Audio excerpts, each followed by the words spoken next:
Hi guys, Dave Mad Max 6 and it's being built by Broser from Muscle Insider, and we're just in between Christmas and New Year's, Biggie. Yeah. Hope everybody out there had a great Christmas and looking forward to a good New Year's. And we're here at Gold's, and we just did a little punishing workout for the triceps and a little touch-up work for the lower body, the legs, little hamstrings and quads. And we're also going to shoot our show today. And we're going to talk about some questions that I got on Ask Merlin Monday. I went over the questions this weekend and I answered some of them right on the page, and some that I found would be really good for the show I'm going to answer here today. And then we're also going to talk a little about, we touched on something way back in the beginning, maybe one of the first couple of shows we did, which was about using different hand grips on certain exercises to change the way the exercise feels on the muscle, to change the muscle fibers that are being hit from the exercise, so you can take a basic exercise and you can turn it into 2 or 3 different exercises by the way your body feels it, just by changing the grip. So we're going to talk about that today, some of the things that Dave and I do during our workouts and some things you can do to make your exercises more effective. All right. Okay, so we're talking about how you could use exercises and change the grips of the movement, subtle little changes to make one exercise feel like different exercises. So you can basically hit different motor unit pools or different muscle fibers within the muscle doing the same exercise and just adjusting the grip. I talk about this all the time, just adjusting grips, foot stance, the plane of the angle of push or pull. You can make one exercise into several different exercises. I'm going to show you a couple today that Dave and I do all the time during our workout, which we've been doing in our whole journey this year, working on refining the body parts, filling in the holes in the muscles, and this is something I like to do on seated cable row. Very subtle change of grip that we do to make the exercise more interesting. So basically, obviously when you normally do a seated cable row, you grab right into the middle of the handle, which is fine. But what I like to do is I like to change it up and set to set, the first set or the second set, start at the top of the handle. So instead of being in the middle, I slide all the way to the top and I grip right over the top, just like this. Now, when I pull, because the handle is already angling down, I pull low into my stomach.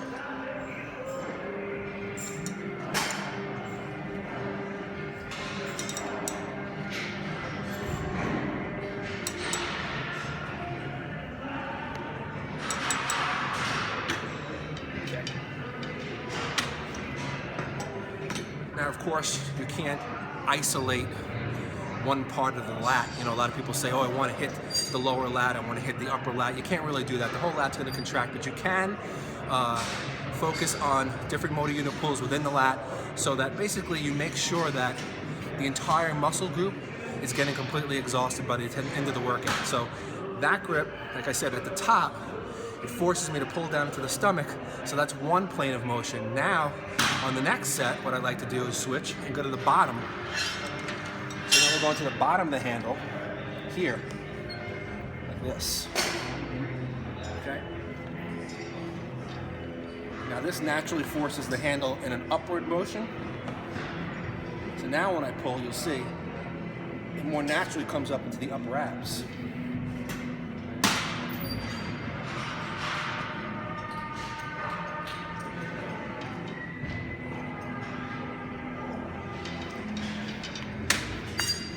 Now when I do that, the first one where I showed you where I was at the top of the handle and I was pulling low, the way I felt the movement, I felt a little bit more stress in the lower lats, okay? Didn't isolate them, but I felt more stress there. Here, when I did that and I was forced to angle up, I was pulling a little higher, so I felt it more in the upper lats, and I started to engage the middle of the back and the trap. So these little subtle things, especially for guys who have been training for a very, very long time and you've reached plateaus, especially in back training, because you need a lot of angles for back. These little subtle changes can make a big difference in your training, and for competitors, I cannot, say this enough. These little angles and changes will refine your physique and help to fill in the holes, and this is just one great one right there on the seated cable row. Okay, so continue our discussion of changing the grips on certain exercises. This is another one of my favorite exercises. This is the Smith shrug behind the back. We've shown this to you a few times here on the show, but I didn't always show you the way we subtly will change our grip. And on this movement, you can really feel a difference when you go from very wide grip to medium to close grip, you can feel a very different feeling in the way your traps contract. Some of them stress a little bit more on the outside of the trap and a little more on the inside. So what I like to do is change from set to set. I'm going to show you first a wide grip on this shrug. Okay, so far the wide grip, I like to go all the way about here.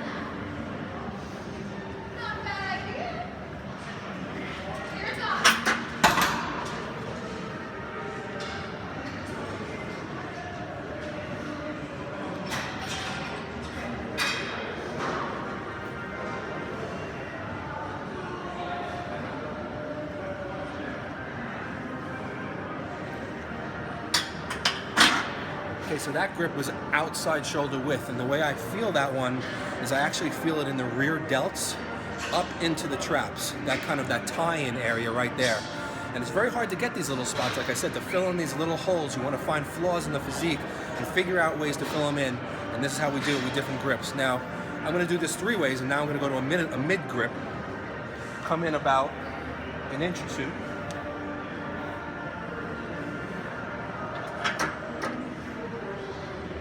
Same movement.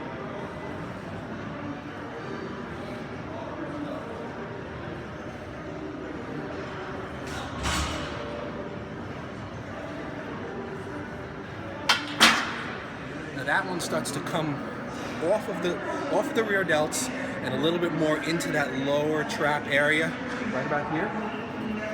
Okay, and now I'm going to show you a close grip. And when I do the close grip, I'm actually looking to get the V in the trap that goes to the bottom, the center part of the trap, that V in the middle, to help bring that area out, make that 3D effect.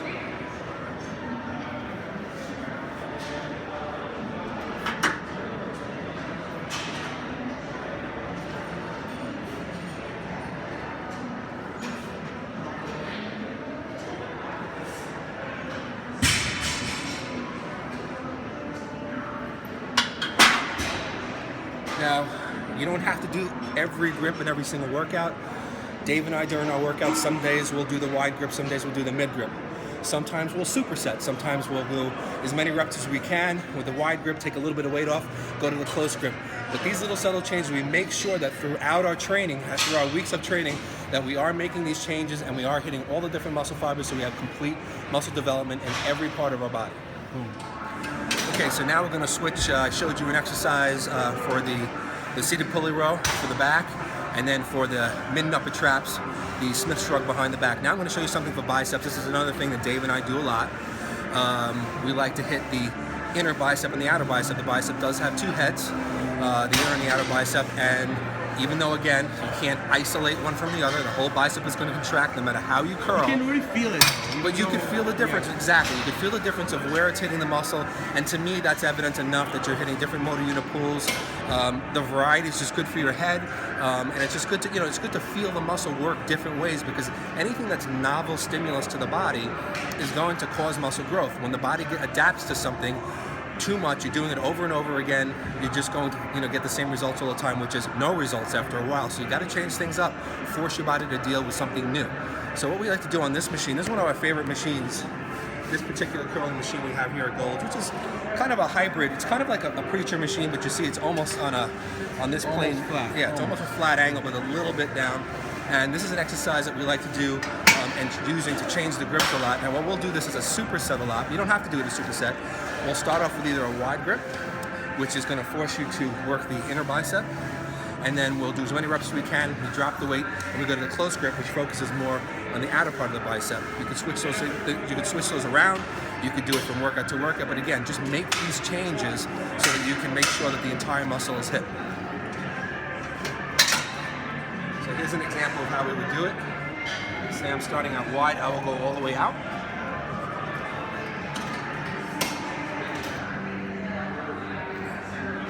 Going right here.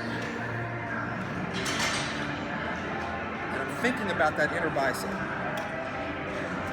I'm thinking about where I want that muscle to be hit.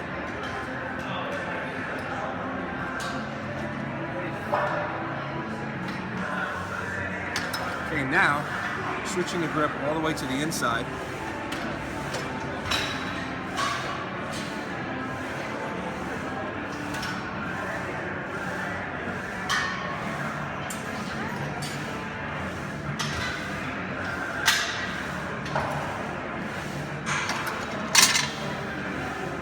when I did that, I actually could feel if you're good at getting in touch with your muscles, which we all need to be good at getting in touch with our muscles while we're working them, and not just going from point A to point B, you could feel the difference in the way the two curls hit. So you can actually feel the outer bicep hit versus the inner bicep. Plus, we just did it yesterday. Plus, we just did it yesterday, so I'm sore. True, very, very true. But an exercise like this, also you can just think about it in terms of doing it on a barbell curl, on a cable curl, on a regular preacher curl. Change those grips around. I'm telling you, change the grips around. You don't always have to find, a lot of people with limited gyms say, like, I used to train, we filmed some episodes where I was training in my apartment building gym. It was very, very limited. I made fantastic gains in there because what I did was I would take basic exercises and I would constantly switch the grips or the angles of how I was pushing and pulling. And every time I did that, it was like doing a new exercise. It was novel to my body. So even if you work out in your basement, or if you have a limited gym, you don't have to think of all these you don't have to have all these crazy machines necessarily. If you do, that's great. But if not, just think about changing the grips and the angles a little bit, and you will hit your muscles differently, and you will keep yourself from plateauing. And that's great for everybody, especially experienced lifters, and for guys going into shows who have to fill in those holes. Boom. Thanks. Hi, Big E. So you got some questions. It's been a little bit of time since we answered some questions because we can't do everything, you guys. So today we're going to get some questions. Thank you for sending them. So what do you got for us, Merv? Okay, so I went through all my questions, and I got a lot of them this week, and I'm really happy. Keep those questions coming. They're awesome. And I have them on my phone here so that I get them exactly correct. Now, the first question is from George. Costanza? No, it's not George Costanzo. That would be good. I can't even pronounce his last. I'm not even going to try, but it's George A. And you'll know exactly who it is. But if I try to pronounce your last name, I will destroy it and I'll be embarrassed. So anyway, what you wanted to know was, you said, how can you do powerlifting naturally and not get burned down after about 5 weeks of heavy training? George says, I tend to go backwards after 5 weeks, even though I eat 250 grams of protein a day, good fats and carbs, and the whole lot. And then he said, Merlin, give me a hand here. If you call me Merlin, how can I not help? Well, George, it's a good question, but you know what? First of all, you have to remember, one of the key things you said is that you're training naturally, and there is no doubt about it that guys who train naturally, obviously that's been me my whole life, we have to watch out for burning out a little bit more so than guys who use PEDs. And that's just because, those give an advantage, a little bit more recovery, obviously. And so we have to watch out for our recovery. And everybody has different recovery abilities. There's some people who are genetically gifted, athletes out there who could train 7 days a week all out. They could do it for weeks on end and they don't burn out. Then there's other people who can train 3 days a week and they're burned out in 2 weeks. That's just the natural differences in our own physiology. So what you have to do for yourself is you have to start to see where you start to decline. So if you're powerlifting, bodybuilding, it doesn't matter, and your performance starts to go down, you'll notice a tendency that you'll go good for say 2 weeks or 3 weeks, and then in the 4th week you'll start to go down. What you should start to do is you should log that, and you should begin to understand it, and that's the way your body works. So you might always want to build in a recovery week after those 2 or 3 weeks so that your body stays at a peak and then it recovers and you don't go backwards, and then you can start again. That's when your body needs to, settle down. Your central nervous system is probably burnt, your muscles, your attachments might be burnt, and it's time for you to take some time off. It could be 3 weeks for you, it could be 4 weeks, it could be 2 weeks, we have to see. In terms of your diet, even if your diet is, I don't know your exact diet, if you're eating 250 grams of protein, I don't know how much you weigh or anything like that, or what food you're eating, or what your whole macronutrient totals, but yes, some of it comes down to diet, and maybe improvements you can have in your diet. You might need more carbs, you may need more protein, you may need more fats. Maybe you're not resting enough, maybe you're not getting enough sleep at night. That's something to look at, because sleep is one of the most important things in the world when it comes to us guys who train intensely. 6 hours of sleep might not work for you. 8 hours of sleep might be what you need. People take that for granted, how much, because the body does most of its recovering while we sleep. And it's not just the muscles, it's the central nervous system, which comes into play a lot more in powerlifting than bodybuilding. So what you have to do is basically make sure everything in your program is as good as it can be, your supplementation, your diet, and your rest. If all of those things are on point, then like I said, look at how your body goes. if it goes after 3 weeks, you're going higher, higher, higher, you're doing more weights, and then all of a sudden your performance declines, that's probably going to be the pattern throughout the year for you all the time. So you should always have a detraining week after, say, 3 weeks or 4 weeks. Don't let yourself get to the point where you start to really decline and your weights go down, because that's discouraging, number one, and number two, that just means that your body's overtrained and overworked, and that's going to work against you in the long term. So keep very careful records, watch your body, and always throw in, there's nothing wrong with throwing in a totally off week or just a light week after every few weeks, so that your body stays at peak performance throughout the year. Nice. Okay, we're answering some questions here, Ask Merlin Monday, and I have them here on my phone, and our good buddy Maximilian has a few questions for me. He's not satisfied with giving me one, he gave me 4. He's like Tim. So yeah, he's like our buddy Tim, has a lot of questions, but that's good. That just means that, I think Max, though, I know Max, and not only is he asking these for himself, but he's the kind of person who thinks what will help other people. Yeah. So I know that's why he has a lot of these questions. His first question was about jump squats. He says, what's my opinion of jump squats for calves? What's my opinion? I mean, nothing wrong with them. I mean, I don't do them. I don't do jump squats. I use all the calf machines. I use, the calf raise, the seated calf raise, the donkey calf raise, the angle calf raise, 1 leg, 2 legs. We switch things around. But hey, there's nothing wrong with, throwing that in. I think that's better for maybe an athlete as opposed to a bodybuilder. As a bodybuilder, we're just looking to isolate and hypertrophy the muscle. Jump squats is a good exercise for building power into the calves, which is good for basketball players. It's good for football players, for people who have to run, sprint, they have to take off fast. So there's nothing wrong with them. I'm just going to say I've never used them. Dave's got crazy calves. He's never used them. It's not an exercise that bodybuilders generally use, but again, there's nothing wrong with them. So let me move on. Then he asked me another similar question. He asked me about Zercher squats, which a lot of people don't even know what those are. He wants to know about Zercher squats for quad development. Can they be an effective alternative for front squats? Now, Zercher squats, that's an exercise that I don't generally ever use really with my bodybuilding clients. When I've trained athletes in the past, I have used it. If you look up Zercher squats online, you can see exactly how it's performed. But just it's basically doing a squat. You're basically hugging the bar. The bar is here, you're hugging it, and you're squatting down. Oh, wow. So it's similar to a front squat in that the bar is in front of your body, as opposed to the back behind your body. So yes, it's a similar movement to front squats. I don't personally, myself, like front squats, and I don't like Zercher squats for bodybuilding. And the reason for me, now some people love front squats, and if you love front squats and you get great development out of it, do it. But I find that when you get up to a certain weight, there's so much pressure on my upper body. And Zercher squats, forget about it, holding a heavy bar here like this, the amount of pressure that's on your arms. I like to focus on a muscle 100%.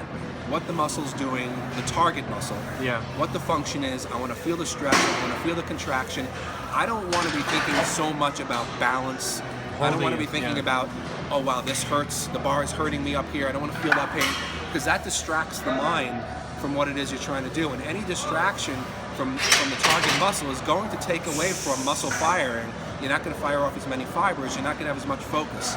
So to answer your question, Zercher squats, that's a good replacement for front squats. I don't personally think it's really for bodybuilders. If I was going to do front squats, I have done them before on the Smith machine, so there's a little bit less balancing with my feet forward, and it's not as painful. But I don't know how guys like our buddy Mike O'Hearn in this place has done front squats with like 500 pounds on his. I don't know how he doesn't just crack his clavicles. He's like superhuman, but I don't personally like them, and that doesn't mean anything. If you get a lot out of front squats for quads and do them, I prefer hack squats more than front squats to get that same kind of a feel and keeping the pressure off the back. But Zercher squats, that's really tough. If you give them a try, but holding that bar in there tight like that, that's a very tough movement. Look them up online if you haven't seen Zercher squats, and if you want to give them a try, give them a try. Max, I got another question. It said, good stretches for people with bad knees before or after squatting. I wouldn't actually stretch before squatting because I don't like to stretch muscle groups before training them. Studies have proven, and I've seen it in the gym, that stretching a muscle group before training it weakens it. And generally strength will go down anywhere between about 10 to 40% in that muscle group. So you don't want to stretch before you train. Plus also you don't really want to stretch a cold muscle because it's not very pliable and you can more easily pull it. You can injure it just by stretching. So what I recommend for people who are squatting and maybe they had bad knees, is to warm them up first. I mean, really, that's what you should do first. Dave and I jump on the bike and we pedal on the bike for 3 or 4 minutes before we touch a weight, and just to get some blood flowing. You want to get some blood and some lubrication into the knees first. That's the first thing that you want to do. And then we make sure that we do. Another thing that we do is a lot of times I start us off. If we're going to do heavy quad work, whether it be squatting or leg pressing, I start us off with a hamstring movement. So it's either some type of a leg curl, because the leg curl movement will help warm up the knee from the motion of going down and up, so it'll force more blood in there. Plus it'll also create a pump in the hamstring, which creates somewhat of a cushion to come down onto when you're squatting and you're doing leg presses. So I find that helps my knees a lot, is by starting off with hamstrings. When you're done training, absolutely stretch out the muscle that you just trained. The basic stretches, holding onto your ankle and pulling the leg behind your body, those types of things to stretch the quadriceps, so you can lay on the ground and you can pull it behind the body. But don't stretch beforehand, otherwise you're going to weaken the muscle. Just warm up the knees first with a bicycle, treadmill, anything like that, just to get the blood flowing. Good one. One more for Max. And again, you said good stretches to do in between chest exercises. Again, don't stretch in between chest exercises. Don't stretch in between lat exercises. I don't believe in it. When you're working the muscle, you don't want to stretch it. You want to wait until you're done working the muscle. You're going to take away from the muscle's strength by stretching it before or during. Now, I know a lot of people do that. I would rather see people flex their muscles in between rather than stretch them. But when you're done training the muscle, when you're done, the muscle's done, you got the full-on pump, then you can stretch the muscle out, because stretching not only will help the blood flow better, get the lactic acid out, but really, really hard stretching, which I'm going to demonstrate on the show soon, because Dave doesn't know this, but this is something I'm going to introduce into our training for the next show, is really, really hard stretching after we finish training, and I'll demonstrate more stretches then. But that is very, very good for releasing IGF-1 hormone, and for signaling the muscle to grow, putting the muscle under tension, which is a lot of times you see us do long on flies. We'll do 4-second holds and those kinds of things. Stretching under tension is a signal for anabolism. So even stretching after the workout is over, you can do that. And one I'll tell you right away is sometimes I will lay down with a pair of light dumbbells, maybe 40 pounds, and I'll lay down and I'll go into a full stretch fly position, and I'll hold that position for 30 seconds to a minute. Wow. That's a fantastic thing to do, not only for flexibility's sake, but for muscle growth. But don't stretch while you're training the muscle. You will take away from its performance. Good. Okay, one more question. Peter Brady. I'm not even going to say anything about your name, Peter Brady. Your question to me was, and I'm glad to see we got some questions from new people today. He said, okay, how do people get ripped from IIFYM or if it fits your macros diets, eating whatever they want? This subject kills me. Nerve. Touch a nerve. Well, yeah, it definitely hits a nerve. I love people out there especially because these people who do this, they're so vocal about it, so proud of themselves, because they're like, oh, look at you bodybuilders, you're eating your chicken and broccoli and I can eat a hamburger. Well, here's the thing. Basically, you're going to lose weight. Most people will lose weight if you're taking in less calories than you're expending. So these diets basically are built around, if you're expending 2,000 calories a day and you're eating 1,500 calories a day, you should lose weight. And a lot of times, it works. You lose weight. So even whether the calories are coming from cheeseburgers or whether they're coming from chicken breasts, still the calories are the same at the end of the day. So for people that are just general fitness enthusiasts, it's fine. I mean, if it works for you and you're enjoying some good foods and you probably can't have, the thing is the volume of food isn't as much. That's right. Because, obviously a piece of cheese or something is going to have a lot more calories than, some broccoli or rice or whatever. So we can eat more when we eat cleaner foods, but if the diet is working for you, I have nothing to say. If you're happy, I have nothing to say. I have a problem where people try to bring it into, you know, the realm of bodybuilding and athletics, where we're trying to achieve, you know, 3% body fat, and not only achieve 3% body fat, but holding on to every last ounce of muscle mass that we possibly can. There is a lot more to the equation than just calories here, because every food causes a different thermic effect, which is basically how many calories your body burns from eating the food. Protein has the biggest thermic effect. Certain foods cause different hormonal cascades within the body, especially insulin is something you have to watch out for. You know, if you eat 1,000 calories of a simple sugar like Twinkies versus 1,000 calories of a sweet potato, you're going to get two different results in the end. So while the Eat for Your Macros diet, if it fits your macros diet, works for the general public, don't try to push it off into elite athletes, because we need to eat specific macronutrients in specific ratios for our specific needs. And that's the only way that we can hold on to or continue to build muscle mass while we're dieting off body fat. We're not just looking to lose weight. We're looking to transform. We're looking to metamorphosize. We're looking to recomposition our bodies, and that's a lot different than losing weight. You know, if you just have an overweight person who weighs 350 pounds, they may not be worrying about getting on the Olympia stage. They just want to weigh 250. They don't want to be 350. They always want to be lighter. They need to be lighter. So that if that diet works for you, fine. Any diet that works for you, fine, as long as you feel good on it and you feel healthy.